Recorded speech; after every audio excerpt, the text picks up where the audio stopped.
Welcome everyone to a new edition of the Digital Imperative. This is a webinar series designed by Open Austria as part of the Austrian Foreign Ministry's ReFocus campaign and carried out in partnership with Salesforce. The Digital Imperative series explores how Austria is handling digital transformation in a variety of fields. Every episode, we're joined by political decision makers and or experts in a variety of fields. We are discussing today. We're honored to welcome a fantastic lineup of panelists from the West Coast, from the East Coast, and hopefully also from Germany to discuss the future of work with a specific focus on digital headquarters. My name is Clara Blume. I'm head of the Open Austria Art and Tech Lab, and I will moderate this discussion. So without further ado, let me introduce our esteemed panelists. Joining us from Washington, D.C. Chandler Morse, Vice President for Corporate Affairs at Workday. Hello, Chandler. Pleasure to have you here. Thanks for having me. Not yet joining us because of technical difficulties is Oliver Blume, country manager for the DACH region, which is Germany, Austria, and Switzerland at Slack. And of course, my dear colleague here at Open Austria in San Francisco, Daniel Zawarczynski, Austrian Trade Commission and co-director of Open Austria. So, welcome, gentlemen. I actually wanted to start and set the stage by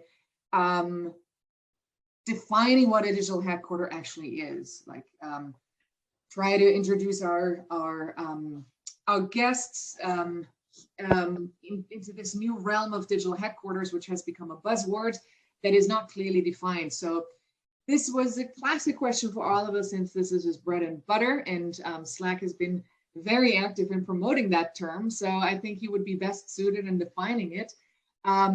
If anyone wants to take a swing at this, feel free. Otherwise, we can skip over it and have Oliver take this one a little later. How do you feel? How do you feel about it? I defer to Oliver, given their esteemed background. Yeah. I mean, we can maybe just try to set a baseline here, and I'm sure his opinion will then top up on that. But I think from my perspective, when I think about digital headquarter, I'm trying to completely separate it from the physical headquarter, from the idea of the physical location. So to have basically a complete management structure, processes, decision making based in digital infrastructure in the cloud. So basically all those processes can happen virtually, online, and regardless where you are, when you are. And that kind of makes this location question a very different one. So if you think about the physical location, and if you connect it to the idea of having a company set up digital first, then the physical location will be purely based, or the decision for your physical location will be purely based in regulatory and maybe tax questions, and not necessarily in what it used to be, where the talent was or where the money was or whatever.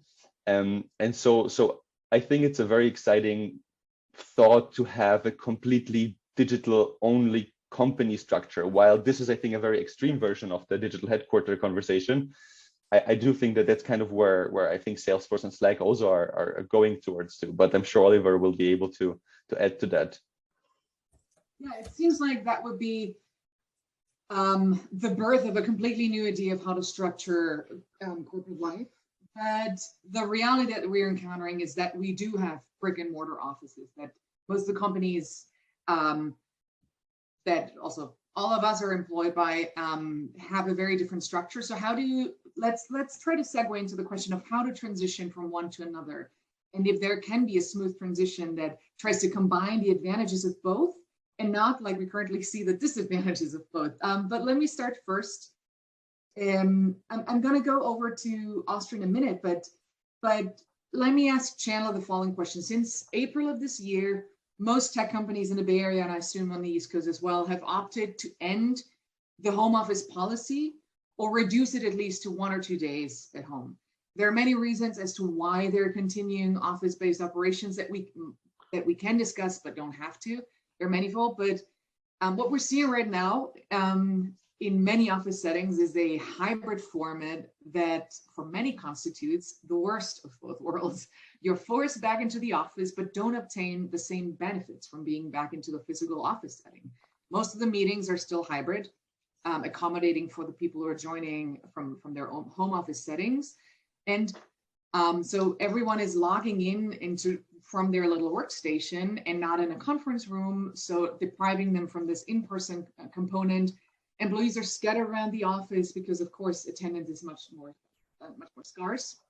And there's little to none of the famous water cooler chats that make, quality of life, quality of actually being in the office so attractive. So this is truly accumulating frustration, pushing employees, again, back into the home office because they don't derive the benefits from it. So I'm curious, Chandler, moving forward, does Workday have some policy strategies to bridge that gap between this old corporate model to the new digital headquarters?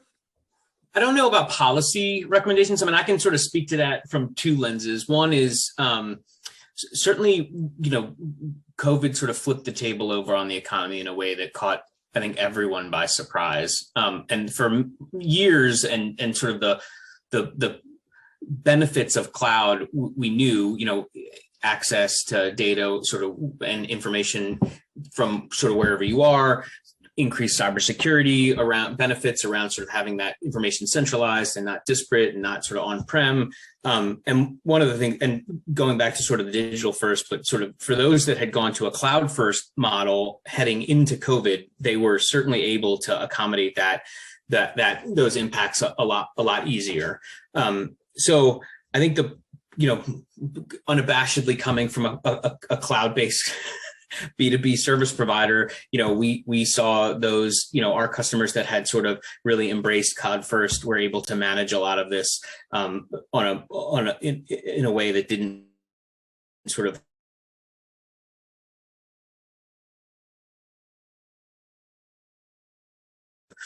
upset business practices.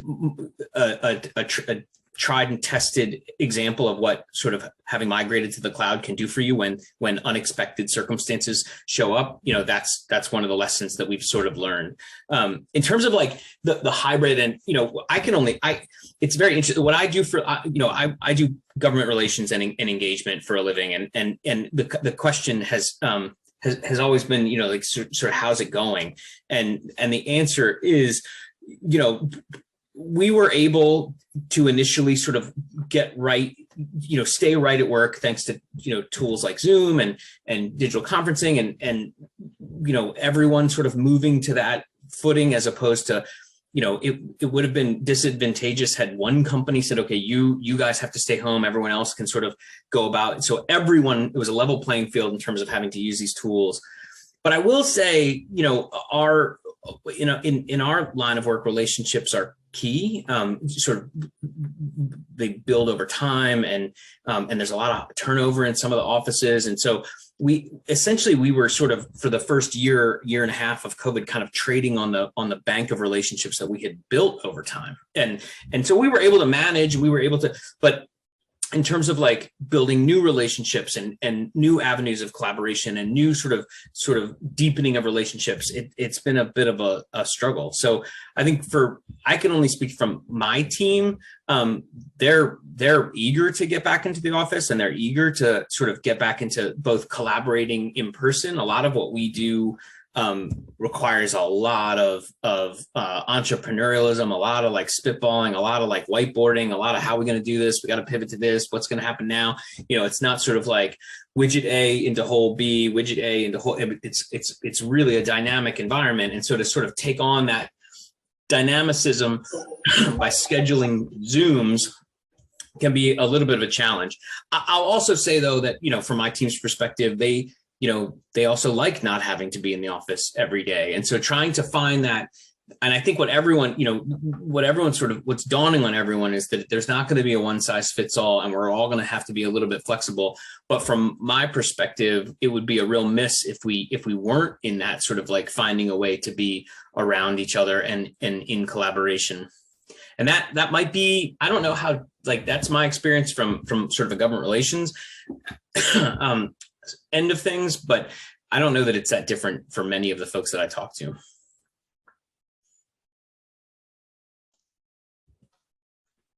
May I just maybe right on link to what Chandler said, because I'm also, for us, we are, I think, in a, well, we are not directly always only working with governments, but it's also kind of our offer as offices worldwide are that our networks and our relations on the ground in the market wherever we are is really our strength.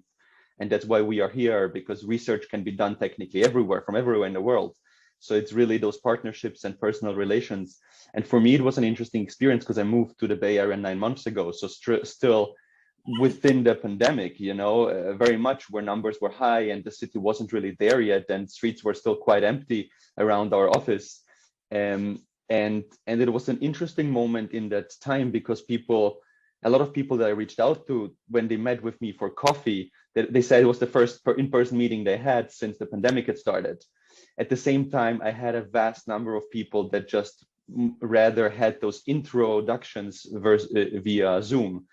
So even though I was only a few minutes away, they preferred to meet up, on a Zoom call. So I think moving forward, I feel like there will be two aspects of this, especially of this communication part, where more transactional meetings will probably still happen on Zoom, and the relationship or more relationship oriented business part will probably go back to being a bit more in person.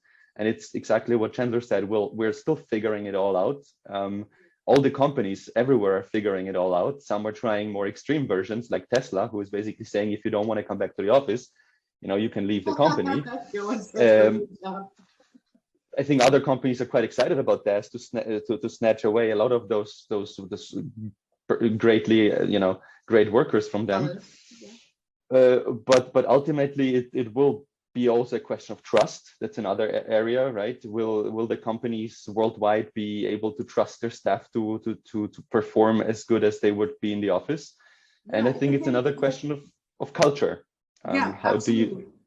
I think those two words are important to tackle. I'll segue into this in a moment. I just want to say hello to Oliver. Thank you so much for joining us. Hello, thank you, and apologize. Okay, excellent. For the inconvenience. No, absolutely no problem. I wanted you to kick off this conversation, but I'll get to you in a moment. Just as a quick follow-up on what Chandler and Daniel have been saying, I want to quote the Harvard Business Review that states that 90% of employees are planning to adopt a hybrid working model for their knowledge workers in 2022.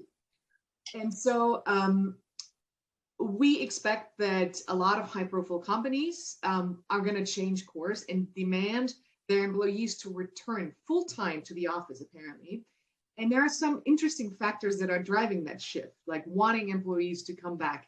And what the Harvard Business Review is quoting, and I'd like to discuss those points with you, is apparently poor business performance that CEOs try to explain away is being caused by hybrid work is one. The second would be a heightened turnover of employees working a hybrid schedule. So of course, the loss of talent. And then third, anecdotal evidence being reported that hybrid employees are working multiple jobs at the same time. And then lastly, the perceived loss of, just the perceived chaos, the perceived loss of company culture, of organizational culture.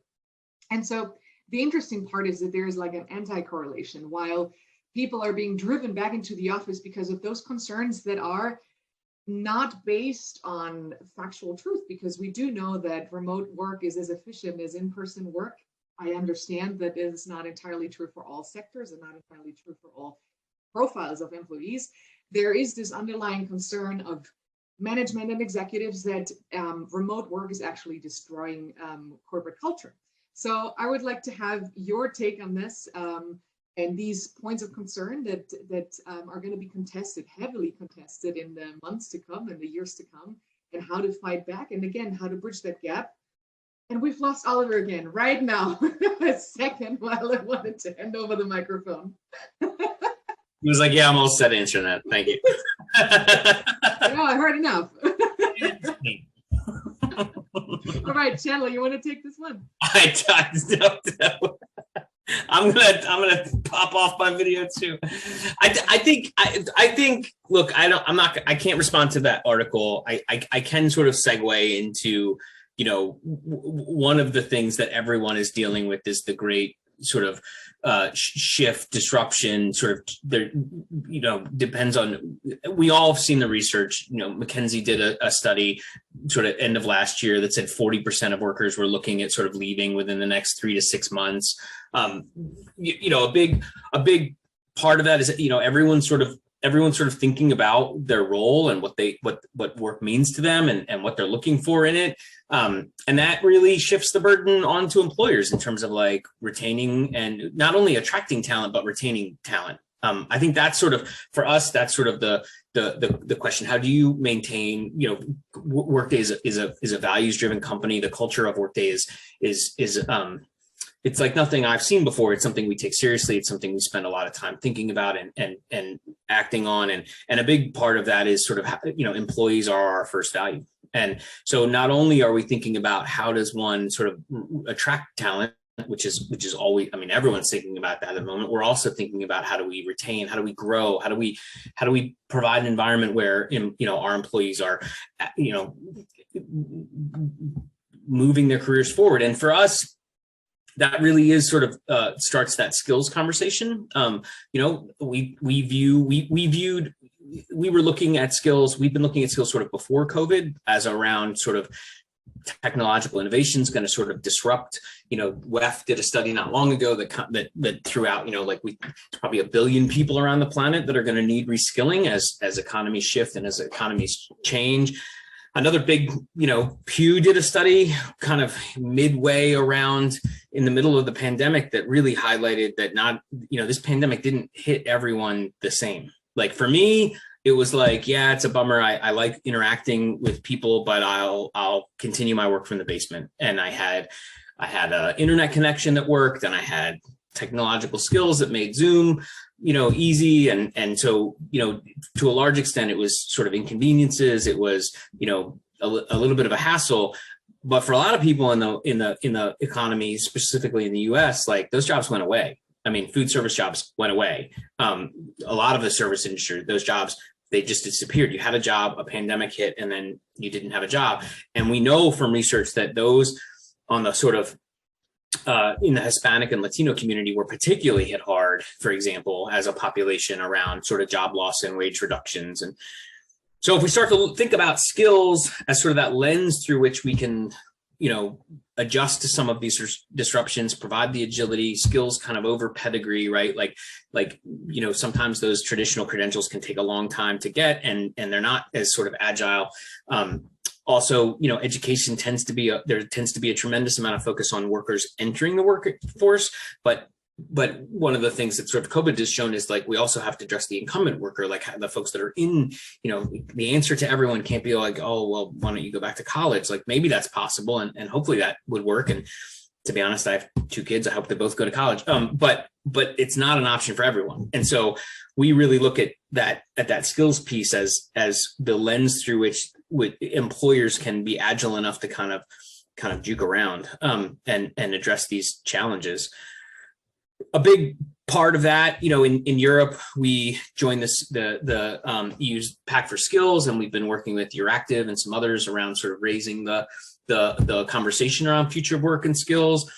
In the US, we're pretty active in trying to make sure the US has a workforce development, sort of a government-sponsored workforce development approach that was straining under capacity even before COVID, so we're really trying to get the funding levels right for the kind of reskilling that needs to happen.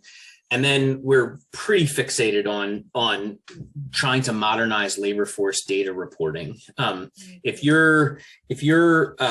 were in rural Montana and were a food service worker and your job disappeared overnight, there's a good chance there could be some reskilling resources for you in terms of maybe a community college has some scholarships, or maybe a federal program is around, or maybe a local.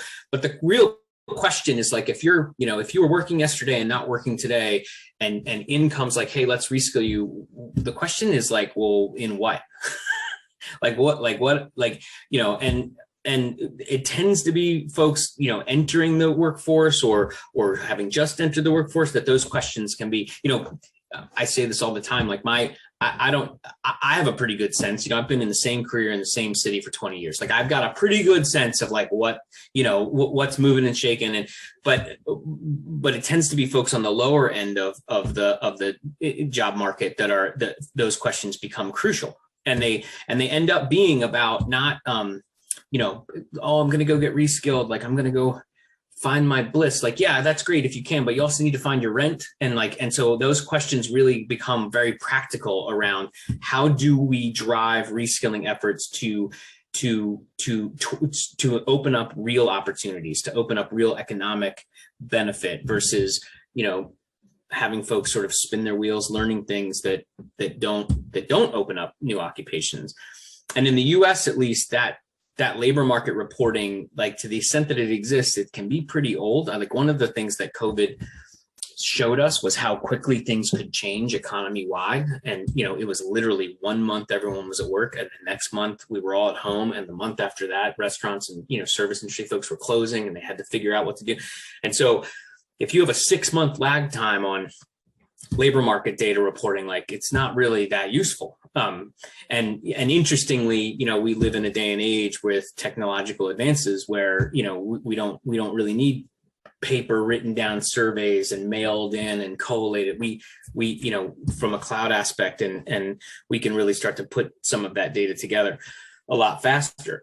So we've been focused a lot on, can we really fuel a skills-based approach with kind of a federal private partnership around labor market data reporting that can identify emerging roles and the skills that are that you need to get those roles.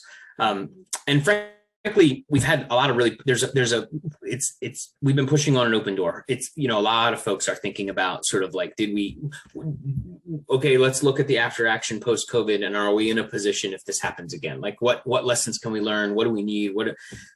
So that's more of our focus. And I think that's a very good way to move away a little bit from the digital headquarter and broaden this discussion on other aspects of the future of work that are absolutely imperative.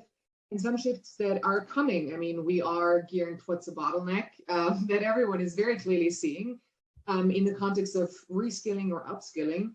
And this can only be a private-public partnership. So clearly there has to be some engagement and some like broad strategies of what to do with a broader population. And the question, of course, the pivotal question will always be, what constitutes a future-proof skill? What constitutes a skill that can survive generations to come? And that's not obvious. So I'm going to ask this question to Daniel, because of course, Austria is still at the heart of this discussion, and we need to segue a little bit into this comparison between US federal measures, maybe to anticipate the next pandemic disaster, or even just the fact that the future of work is going to be so majorly different. And Oliver's back. Just as we move away from digital headquarters. It's one of those days. It's like the third device and I think the fourth or fifth mobile network I'm trying. So if we're talking about work from anywhere, I think we have some basic infrastructure to fix. That's hilarious. Especially considering you're in San Francisco now, so in the mecca of technology and absolutely. Wait, Oliver, you are in San Francisco? I'm in San Francisco, yes. How ironic. So why did we schedule this talk for 8 a.m.? to make it somewhat suitable for... Oh no. Okay, going in and out. Daniel, so the question for you would be, during COVID, Austria has launched several digitalization initiatives. It has really geared up, as many other countries have done. For example, the digital education strategy, digital school or 8-point plan aimed to systematically and sustainably implement digitalization in education. Then the Federal Ministry of Labor launched the Corona Job Offensive, upskilling in promising fields of digitalization. So apart from those laudable immediate crisis responses, how would a country such as Austria strategically approach the imminent paradigm shift that we will all be facing when it comes to work as a whole, like thinking about what work means in our lives, also like the value of work and the possibility of work. Do you foresee that the trend towards working remotely around the globe provides a strategic advantage for places with low cost but high quality of living, such as Austria? I mean, it's an interesting question, and I think so. Especially Vienna is very well known as, I think, the most livable, or among always the most livable places in the world. And so, if we really think about hybrid work models as a predominant paradigm in the future, where there will be so much more flexibility on where you will be based. I think places like Austria that just grant a high quality of life, where you said that costs, especially compared to many places in the US, but worldwide as well, is still relatively affordable. I think those places can really position themselves as a hub for digital workers, for knowledge workers. So we are talking about a very different definition maybe of digital headquarter or digital hub, where instead of trying to make a place only attractive for corporate physical headquarters, maybe more effort should be put into advertising a location such as Vienna or other cities in Austria as a place for being just posted and working from there for a company wherever in the world. Of course, there are constraints, as we know very well, that time zones are a very critical constraint. I think, just knowing from this experience, we have 9 hours time difference from San Francisco to Vienna. So basically, if I would be very strict on my work hours and start at 9 a.m. in the morning, that's basically where the traditional workforce in Austria would already turn off their lights. So there we have a limit for time critical decisions and time critical workers where things need to happen immediately. So you can't apply that perspective on all kinds of workers and all kinds of decisions. But I think for especially for Europe, I see Oliver is in a 4th location now. Exactly. If we continue like this, I'm going to give you the full tour of San Francisco here. You get so much credit for persistence, Oliver. So much credit for persistence. Maybe you should just join us in the office, and we can at least guarantee some internet there. So yeah, I do think that Vienna will have a big advantage, or can position itself very well for knowledge workers in the future. But then we are also talking about different kinds of investments that the government needs to do. So on the one hand, there needs to be, I think, a regulatory framework where companies from wherever they are, they know exactly what it means if their staff is based in Vienna in terms of taxes, maybe in terms of that kind of regulatory question. And the second, of course, is to have a very high-end, internet infrastructure, as Oliver is experienced right now, so that people can really easily access, all those digital services remotely. But I do think that there will be a shift in mobility and in placement in the future. But maybe we should use that very critical time frame we have with Oliver right now. Absolutely, I was thinking the same thing. Thank you for answering that question. And Oliver, you're going to get like 3 questions in a row. I think he's gone already, because I think the people in the background are not moving anymore. But at least his smile is frozen. Oliver, are you there? No, we are being too optimistic. Oh, it's like this avatar. It's the ghost in the machine. We'll just have this discussion about skills. To me, when we talk about the future of work and we anticipate changes, when I talk to certain people in academia, the most common response is there is really no easy answer to this that could possibly work around universal basic income. So one of the very clear responses forward is, no matter how you reskill and upskill, ultimately, we will be faced with the question that most that the workforce will be thinning out, and that there will be more or less a divide between skilled workers and unskilled workers will be faced more and more with automation and robotics and as a true competition to their skill sets. And ultimately, we as a society will have to think about the value of work as a whole. Like, what does it mean to be employed? What does it mean to derive purpose and value through a workday, right? And that's almost like a philosophical question again, and this is why a public-private partnership is imperative, because this is not an answer that either of those realms can answer by itself.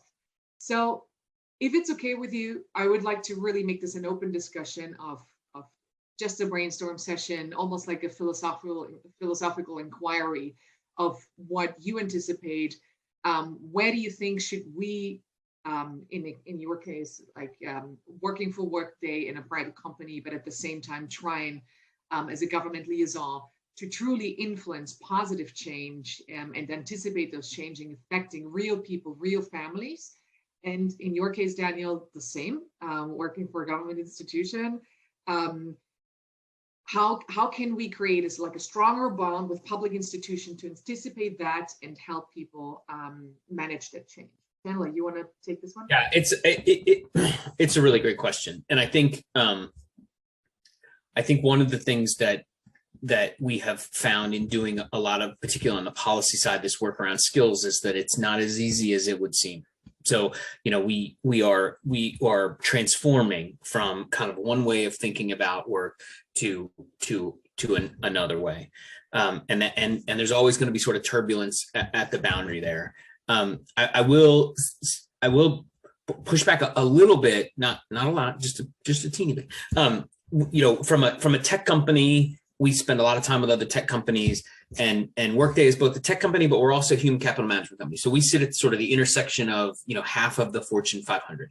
And so when you start a conversation with tech companies around workforce, it's immediately like coding skills and digital literacy and all the sort of self-serving things that will help tech companies hire people. And we're long on that. Like we want to fill our roles and we want to, but one of the things that this conversation on skills is really starting to uncover is that it's not just those hard tech skills that end up being in a world of technological advance where a lot of the sort of mundane tasks are taken out, and it ends up being the things that only humans can do. So soft skills, problem solving, communication, that end up sort of rising, that have nothing to do with clickety clacking on a type, board or no one is interested in a future where the only thing that I can provide value in is coding. You all would end up with like digital tools that would not work. Like coding is not my forte, right? And it's never gonna be.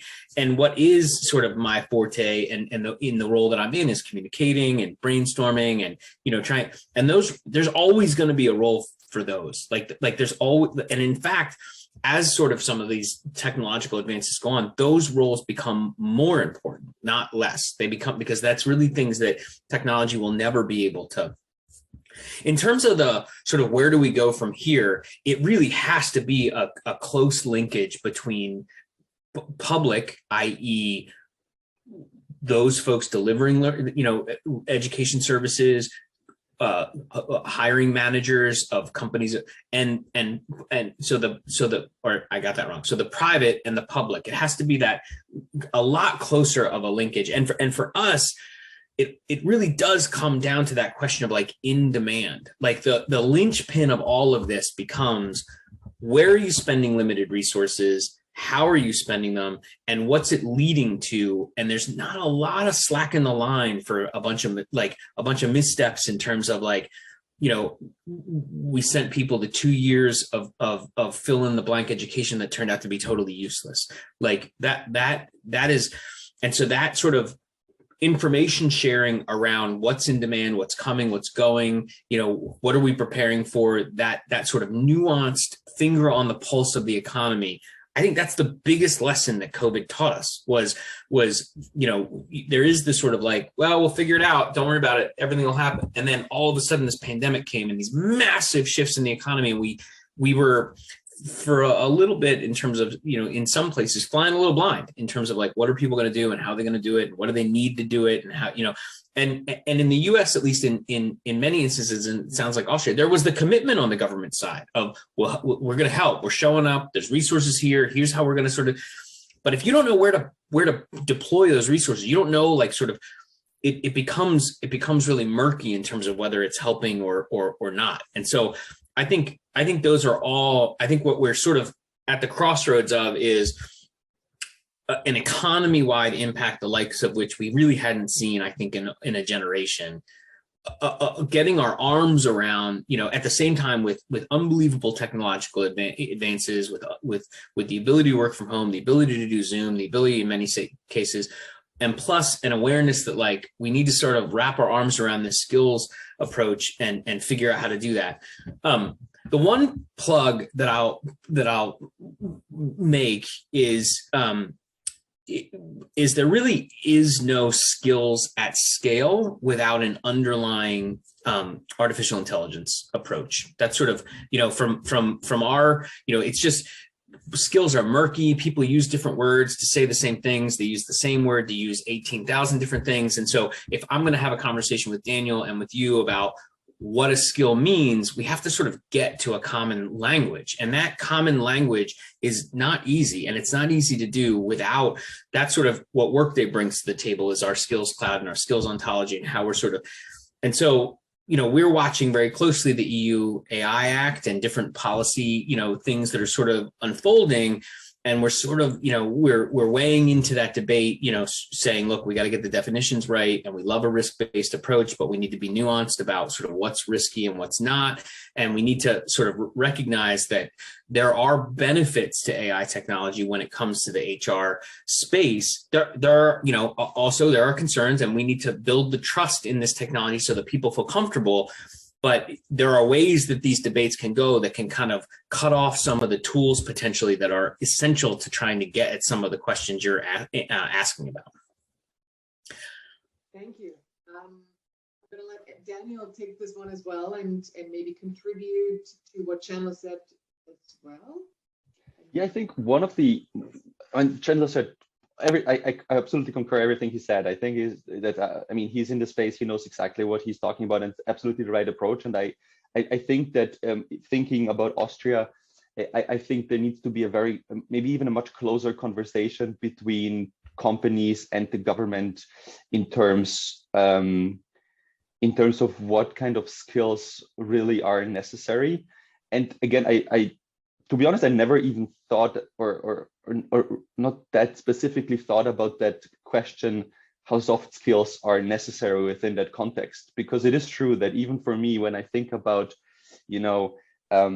skill-based efforts from the government, they are usually based within hard skills, data analytics, coding, and all the other things you mentioned.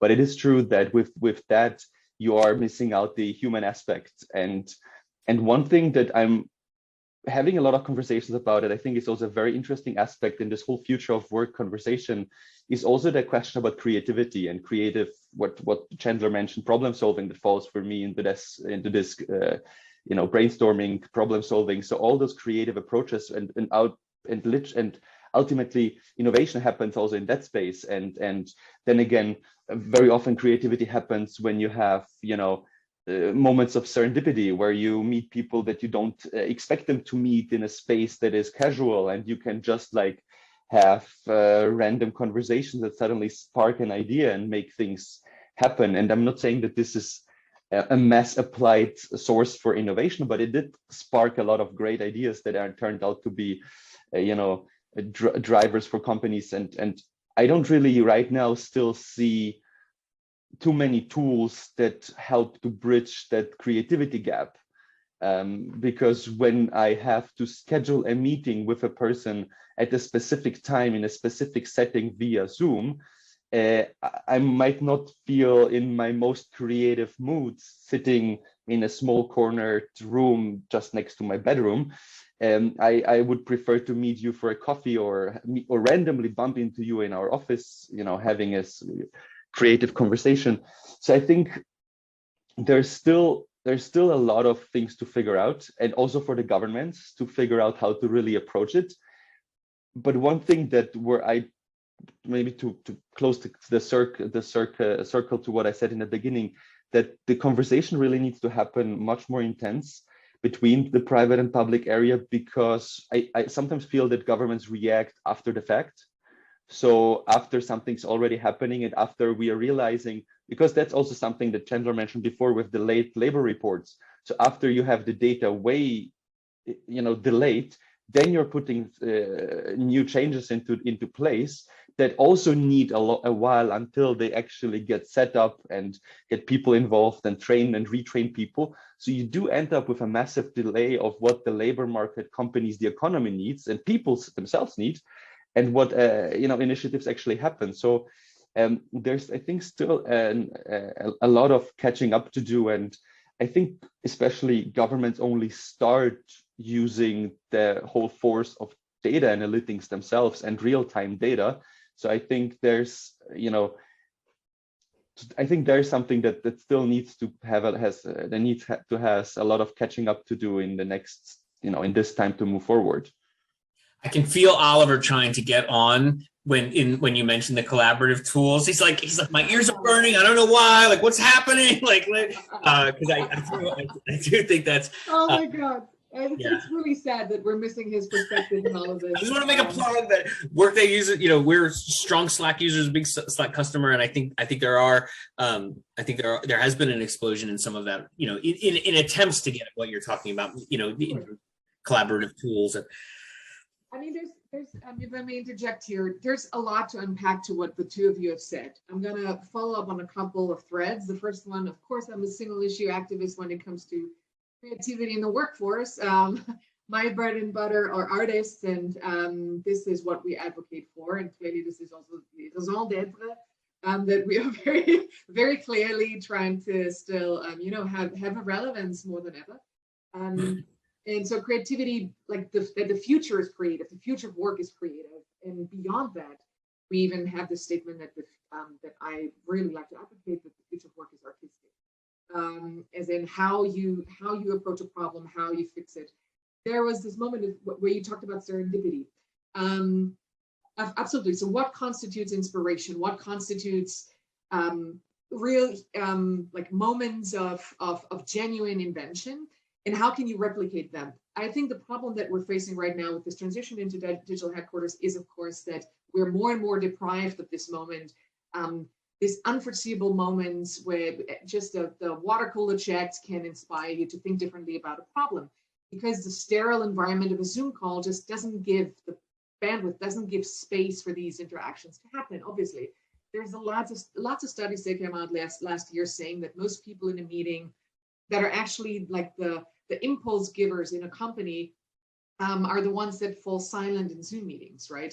And are kind of pushed out and more on the sideline, where they don't have this active role anymore that they might have had in a different office meeting setting. So one thing to figure out in the months to come in a corporate setting, but clearly beyond that in a societal frame, is how do we preserve the best of a brick and mortar office setting, a corporate headquarter, while being faced with a globally remote workplace that, of course, in this global hunt for talent and poaching employees left and right.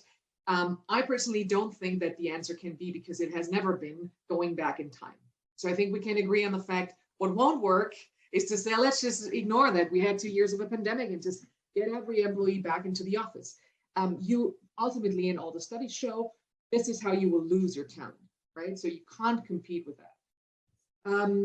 Another aspect that you've mentioned, is for example, legislation being reactive rather than proactive. This is, of course, a classic conundrum of regulation as a whole, or policy as a whole, which will make the private sector always like, spearheading the debate, whereas government is bureaucratic and heavy and will take time to respond. And it's fascinating, Chandler, that you have mentioned AI legislation, and of course, now we're faced with 2 milestone legislations and like really, really heavy things like the Digital Service Act and the Digital Markets Act that are going to change how we approach the future of work immensely, even though it's clearly geared towards digital services, this is a profound shift in how government views like the power of the private sector, in that case, tech. So maybe we can use the remaining minutes just to brainstorm a little bit about this, because of course I'm fascinated by the fact that I have you two in this discussion that have dealt with regulators, policymakers, and government officials as your daily work. So maybe, Chandler, some thoughts on that topic. I was actually just talking with a colleague. Certainly Europe has a track record of deciding it wants to pass tech legislation and then actually doing it. And so that differentiates it just a wee bit from the U.S. Congress at the moment. But that said, we are particularly we are at a moment where there's a lot of energy around how are we going to use these technologies? How are we going to harvest the benefits? How are we going to mitigate the risks? How are we going to be inclusive? How are we going to, we're not particularly focused on it, but a big narrative in the US, for example, is broadband expansion, right? One of the things that COVID showed was that if you were sitting, well, not in San Francisco apparently with Oliver, but if you're sitting in Baltimore, you had pretty easy access, but there were areas that were just completely left behind because of infrastructure. So, from our perspective, a lot of these questions are the right questions to ask around sort of how do we build trust in these technologies? How do we build trust? Europe is obviously the leader on privacy. GDPR set sort of a global de facto floor, and now that they're looking at questions around building. From our view, the way to cast this is building trust in AI. And I'm not sure the questions are the right questions. The answers are, we're still figuring them out. But I think we could do this panel in 5 years, and a lot of these questions will have been answered. And I think at that point, we are currently, Workday's, our public policy team is engaged in AI conversations in Brussels, in the UK, in Washington, D.C., in the state of New York, in the state of California, in New York City. I mean, we are like, and the conversation I was having was sort of like, oh, I'm exhausted. And it's like, yes, that is true. But this is where we want to be. Like I've also spent time on policy issues where you couldn't get anyone's attention on them. That's not where we are. There's a lot of attention on these issues, and the questions that are being asked are the right questions. And we are in sort of policy formulation mode around sort of where the future regulatory, approaches on some of these are going to be ironed out. And so I actually have a lot of excitement around these tools coming to bear on these questions and these regulatory environments unfolding in a way that sort of facilitates that versus ends it. So. Thank you. That was a good wrapping up of the conversation. Daniel, how would you like to follow up on that? No, I think it was I just want to add that in 5 years, when we have the panel again, we'll ask Oliver to join and provide him with a better internet. Oh man, I couldn't agree more. It's of course ironic that he is in San Francisco right now. We could have also if I'd known, but I'm sorry that we missed out on some of the aspect of the digital headquarters, because I do think this is an important conversation to be had, especially around the intranet and complementary software that could really facilitate creativity and have this conversation on all the weak points of this current setup that we're facing, and the lessons learned during this year 2022 on what is working and what doesn't work in the hybrid workspace. But at this point, I think we can wrap up the conversation. I'd like to thank both of you for joining, and this will be shared on YouTube. We will cut out the uncomfortable parts at the beginning. And And this will be a resource so that in 5 years we can all have a big laugh with our prognosis. And I really enjoyed this a lot. Thank you for brainstorming a little bit and really letting us be carried away by our imagination. I'd also like to thank my team at Open Austria, which clearly also constitutes of Daniel.